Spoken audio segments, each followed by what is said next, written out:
Hello అండి. మీ హేమ మళ్ళీ వచ్చేసింది. మీకో మంచి ఫుడ్‌ని సజెస్ట్ చేయడానికి. ఈవినింగ్ అవ్వగానే ఫుడ్ క్రేవింగ్స్ స్టార్ట్ అవుతాయి. ఆ టైంలో హెవీగా తింటే నైట్ డిన్నర్ తినలేము.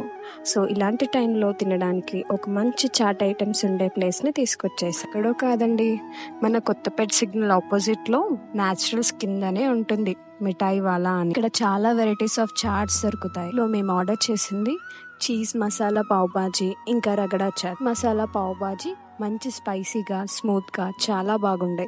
ఇంకా రగడా చాట్ కూడా చాలా టేస్టీగా అనిపించింది. ఇంకా పానీపూరి లవర్స్ కోసం పానీపూరి కూడా ఉంటుంది. ఇక్కడ చాలా హైజీనిక్గా సర్వ్ చేస్తారు. ఇదే కాకుండా ఇక్కడ చాలా different types of sweets, cakes, ఇంకా పేస్ట్రీస్ కూడా అవైలబుల్గా ఉన్నాయి. అయ్యో రామా, మిఠాయి వాలా అంటే మిఠాయిలు లేకుండా ఉంటాయా ఏంటి? అండ్ మీరు మీ ఫ్రెండ్స్ అండ్ ఫ్యామిలీస్తో కలిసి టేస్ట్ ఎలా ఉందో కామెంట్ సెక్షన్